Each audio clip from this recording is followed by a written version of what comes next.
Hello guys, আমি চলে এসেছি আপনাদের অনুশ্রী। আপনারা দেখছেন SRFX ফুড ব্লগ। আর যদি চ্যানেলে নতুন হয়ে থাকেন তো অবশ্যই ফেসবুকে এবং ইউটিউবে ফলো সাবস্ক্রাইব করে দেবেন, বেল আইকনটি অন করে দেবেন। আজকে সকাল থেকে দিনটা বেশ বোরিং কাটছিল।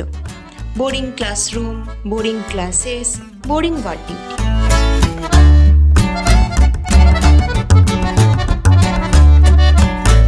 বাড়ি এসে তাই ভাবলাম আজকে একটু ফুচকা খাওয়া যাক।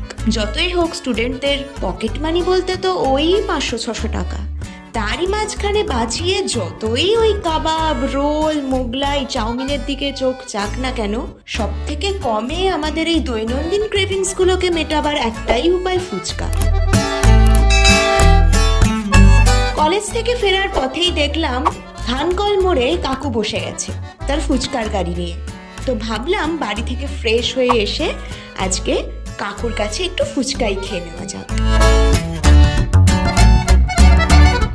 সন্ধেবেলা বেরিয়ে পড়লাম একা একাই, নিজেকে একটু সময় দিতে, সাথে ফুচকা খেতে। কাকুর কাছে আমি বরাবরই ফুচকা খাই, তো কাকুর ফুচকা সত্যিই অসাধারণ খেতে।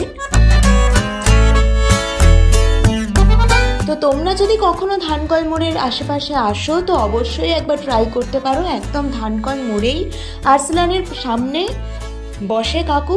আর কাকু কখন কখন বসে সেটা কাকুর মুখ থেকেই শুনে নাও।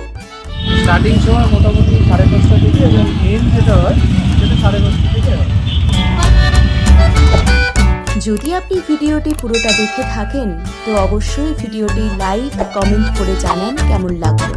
দেখা হবে অন্য কোনো ভিডিওতে। আজকের মতন টাটা।